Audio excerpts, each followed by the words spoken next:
Hey everyone, today we're going to do an overview of the Norwegian Joy cruise ship. I'm going on this cruise July 14th. You're probably going to see this video slightly after that while I'm on the cruise or when I get back. So the Joy is a really interesting case study. It is a Breakaway Plus class ship for Norwegian.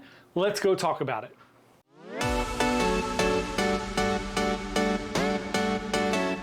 Hey everyone, John here from byte-size Cruises. Welcome to our channel. If you're new here, we're a travel agency. We're trying to give you the best information possible about cruising so that you can plan and go on an amazing cruise vacation. So Norwegian Joy was built in 2017. It was launched March 4th of 2017. This was built for the Asian market. So it's really interesting. It was supposed to be over in China and Japan. So generally when they build a ship for China or anywhere in Asia, there are some differences from the American market. The casinos tend to be a lot bigger. The food selections are different. Obviously there's different cultural things and there are more shopping things over there. So when we talk about the Breakaway and Breakaway Plus class ships, there was Breakaway and Getaway, which were Breakaway class, and then they took Breakaway Plus class ships when they started with Norwegian Escape, and they made those a little bit bigger. They made the waterfront bigger, so we're going to get into the differences between those. There are 4 Breakaway Plus class ships. Those are Escape, Joy, Encore, and Bliss. Bliss and Encore in that order. So these Breakaway Plus class ships are about 17,000 more gross tons than the Breakaway class, and it does make a difference when you're on the ship. There are some additional places on there, and like I said, the waterfront is a little bit bigger. So they built Escape obviously first, and then they decided to build this Norwegian Joy. It was built and then it was originally, so in October 2015, it was said that it was going to be deployed to China, and it was originally going to be called Norwegian Bliss, which they eventually used again. In February 2016, they decided to name it Joy, and it had a conjoining Chinese name, which I am in no way, shape, or form going to try to pronounce. So they built the ship. It was done. It was really interesting as they were building this ship. There were 2 separate fires on board as they were doing this. It cost the shipyard about 50,000 pounds to fix these things. Really interesting. It was pretty crazy. They fell behind and then boom, they got back ahead of it and it was good to go. So it floated out in March of 2017 and it started doing its trials and everything like that. So in November of 2016, it was announced that it was going to be christened by a godfather, which was this Chinese singer, Wang Li-hong. And then it was delivered in April of 2017. And then in June of 2017, it was christened in Shanghai. Really interesting after that, since it was going to be ported in Shanghai and Tianjin, it got all of this stuff done. It started the inaugural voyages in the 28th of June in 2017 with sailings between June and September. It was sailing 4 to 5 day voyages from Shanghai to various ports in Japan, and then it moved to Tianjin for a brief period in the summer, performing those same voyages.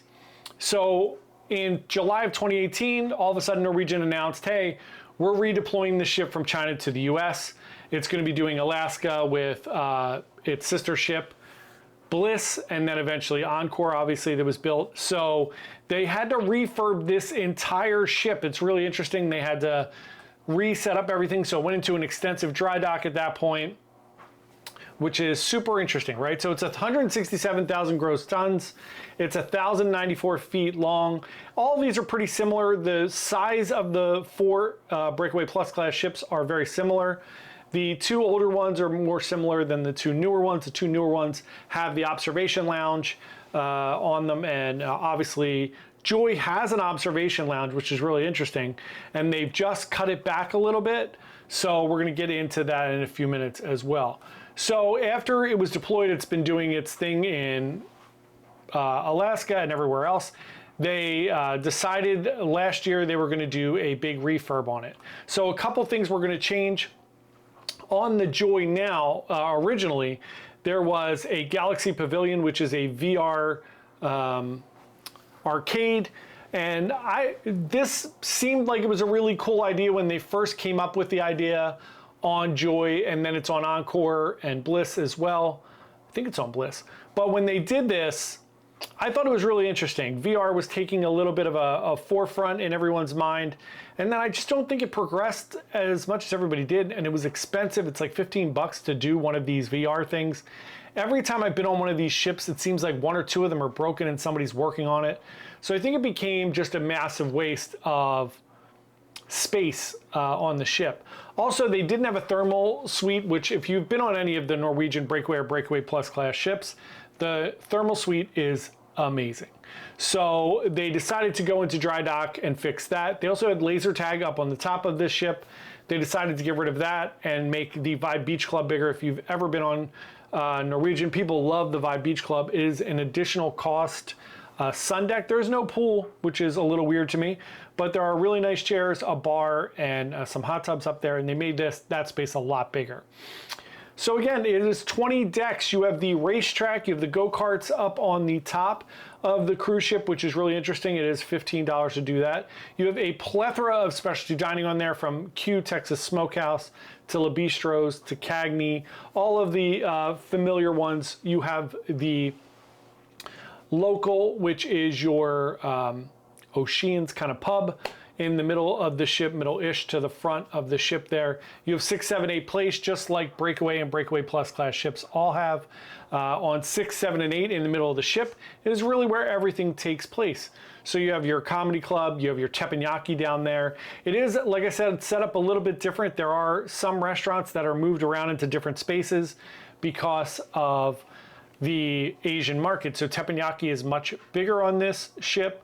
There are 2 main dining rooms, Taste and Savor. There is an additional 3rd dining room, which is called the Manhattan Room, which is a much larger room, which I actually prefer on the Breakaway Plus. On the Breakaway class ships, it's much larger. There's entertainment in there.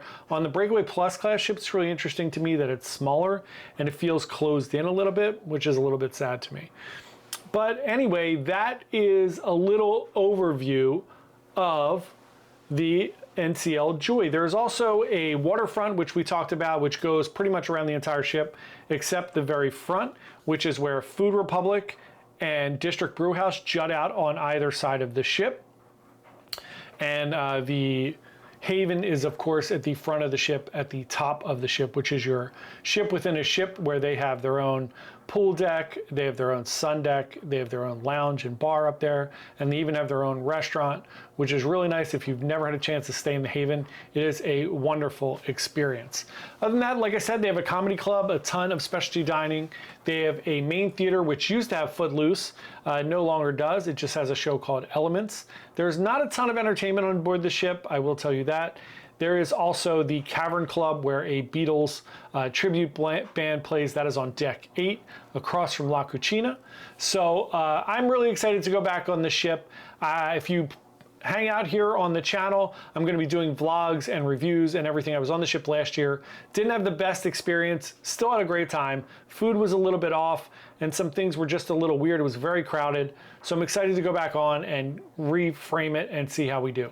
So if you have any questions about the NCL Joy, please drop a comment below, or feel free to email me at jp@bytesizecruise.com. I really appreciate you watching the video today. Thank you so much. Again, we would love for you to like and subscribe to the channel. Put out a brand new video about cruising every single day. We do a live stream every Wednesday at 7 p.m. Eastern time, and we do Cruise News Live every Sunday morning at 11 a.m. So thank you again so much. Happy cruising, and we'll see you tomorrow. Bye.